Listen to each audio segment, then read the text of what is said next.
Vamos a pedirle opinión sobre esto y otras cosas que están pasando en nuestra economía, casi ninguna buena. Juan Ramón Rayo, economista, muy buenos días. ¿Qué tal? Buenos días, ¿cómo estamos? Bueno, que se pongan de acuerdo tres partes, sindicatos, empresarios y gobierno, por lo menos eso es una buena noticia, positiva. Otra cosa es, cuando llegue el momento de pagar el agujero que nos dejan los ERTEs, ¿cómo lo afrontamos? Otra cosa es esos debates que paralelamente están surgiendo también en otros países, si no se están sosteniendo, digamos, puestos ficticios y que luego cuando esto acabe es trabajos que ya han desaparecido. Sí, efectivamente. Yo creo que los ERTE podían estar justificados en los primeros meses del estado de alarma, pero conforme se van extendiendo, se van prorrogando los ERTE, cada vez están menos justificados. El efecto que tienen los ERTE es el de salvar los puestos de trabajo. Los ERTE no son un instrumento dirigido a proteger al trabajador, dado que existen otros instrumentos para proteger al trabajador, como la prestación por desempleo o, llegado el caso, el ingreso mínimo vital que fue aprobado hace unos meses. Por tanto, los ERTE son un mecanismo para socializar la factura salarial de las empresas entre todos los contribuyentes de tal manera que la empresa sobreviva.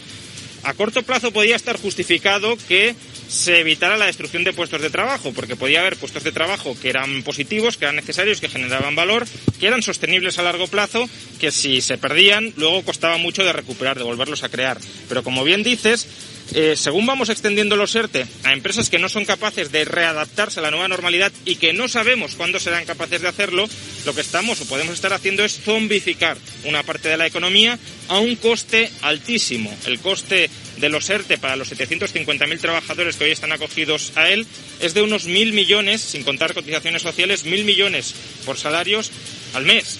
Esto, en un contexto donde España se está endeudando masivamente, es un coste que debemos empezar a recortar porque no hay dinero para tantas cosas. Según lo que dices, habría ahora mismo puestos de trabajo o incluso empresas zombies, quiere decir que están vivas porque se les está manteniendo como un ERTES, pero que ya no pueden resistir un ciclo económico normal. Si tenemos en cuenta los datos que hoy mismo se están publicando, los datos del Banco de España, dice que 6 de cada 10 empresas entran en pérdidas, algunas lo resistirán y otras no podrán remontar. ¿Cuándo vamos a salir de este agujero? Pues es que no saldremos de este agujero, y creo que esto es importante entenderlo, hasta que pasen una de dos cosas. La primera es que consigamos controlar sostenidamente la pandemia, no que durante 2 meses la pandemia desaparezca y luego vuelva a rebrotar, luego la controlemos y luego vuelva a rebrotar. Si eso sucede, la crisis será cíclica y será cíclicamente sanitaria, ni siquiera un ciclo económico-financiero típico, sino que conforme la pandemia regrese en una segunda, tercera, cuarta, quinta ola, la crisis volverá. Esa es una posibilidad, que sería, yo creo, la deseable, ser capaces de controlar definitivamente el virus, mitigando o suprimiendo su transmisión comunitaria y posteriormente con test y rastreadores prevenir cualquier nueva ola. Pero hay otra posibilidad, y es la pandemia se vuelve endémica y por tanto tenemos que ser capaces de readaptar la estructura económica a esa nueva normalidad caracterizada por un virus que, si efectuamos operaciones de consumo social o de producción social, es decir, si trabajamos en equipo muy juntos o si vamos al bar, vamos al restaurante, vamos al hotel y consumimos muy juntos, nos contagiamos y eso provoca problemas serios. ¿Cómo se readapta la economía a la nueva normalidad? Pues reduciendo las actividades que sean de consumo social, menor peso de restaurantes, de hoteles, de agencias de viaje, etcétera, y reduciendo las actividades de producción social, teletrabajo y demás. Eso es un proceso mucho más lento y además es muy dañino para España porque España tiene una ventaja competitiva muy clara en el turismo y el turismo sería una de las industrias más damnificadas. Por tanto, intentemos alcanzar la primera alternativa, que es controlar la transmisión comunitaria del virus. Pues en eso estamos y tenemos un debate de fondo que es: ¿qué primamos en este momento para controlar esa transmisión? ¿Qué primamos? ¿Un cierre absoluto y por tanto apostamos por la sanidad? ¿O primamos una convivencia de los negocios abiertos con alguna restricción y entonces primamos, digamos, que la supervivencia económica? Cuando le preguntamos a un médico nos dice: no se equivoquen porque sin salud no habrá recuperación económica nunca. Y si le pregunta a un economista... También, lo que sabemos es que no hay disyuntiva real entre salud y economía, porque si uno se despreocupa de la transmisión del virus, si uno se despreocupa de la propagación del virus, la economía se para. Y se para al margen de si se toman medidas de restricción de la movilidad social o no. Básicamente porque cuando la gente ve que se empieza a morir la parte de la ciudadanía en masa de que es muy fácil contagiarse y que por tanto ir a un bar, ir a un restaurante, ir de viaje es muy arriesgado, ir al centro de trabajo es muy arriesgado, o me contagio en el centro de trabajo y por tanto tengo que pedir una baja, o se contagia mi hijo en la escuela y por tanto tengo que quedarme en casa por la baja de mi hijo. Cuando todo eso sucede, haya restricciones o no, la economía se para.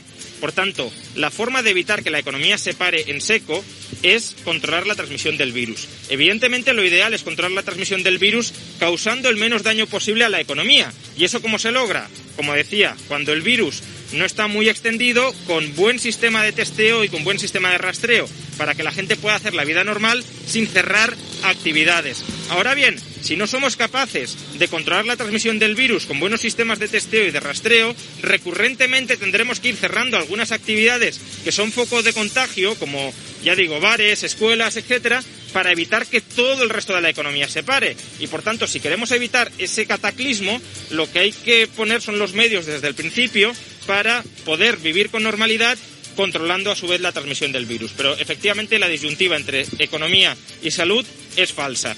¿Se puede sobrereaccionar para tratar de mitigar la transmisión del virus y dañar la economía? Sí, pero lo crucial es tomar las medidas adecuadas, no sobrereaccionar, sino tomar las medidas adecuadas para que con esas medidas la transmisión del virus se pare. Pues tomamos nota, porque esta vez es un economista el que nos dice primero proteger la salud. Bueno, pues veremos qué pasa en los próximos días. Juan Ramón, gracias por atendernos. Buenos días y cuídate. Muchas gracias, buenos días.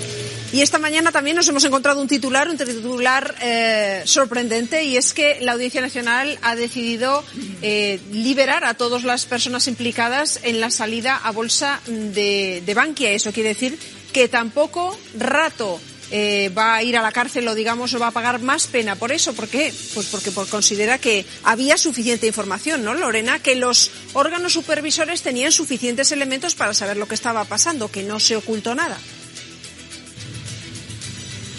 Bueno, pues sí, la Audiencia Nacional absuelve a los 34 acusados por la salida a bolsa de Bankia, entre ellos el que fuera presidente de la entidad y del Fondo Monetario Internacional, Rodrigo Rato. En esta sentencia, la Audiencia Nacional les absuelve, pero recordamos, estaban acusados de 2 delitos, el de estafa a los inversores y también el de falsedad contable. Hoy, en esa sentencia, la Audiencia Nacional les absuelve y da prácticamente 2 argumentos. Por un lado, indica que sí, Bankia salió a bolsa fue gracias a lo que hay al visto bueno de todos los inversores, y por otro lado explican que durante el juicio tan solo se han dado detalles generales de las actuaciones de los acusados, pero en ningún momento se ha hablado de actuaciones concretas. Por lo tanto, hoy la Audiencia Nacional en esa sentencia absuelve a los 34 acusados por la salida a bolsa de Bankia.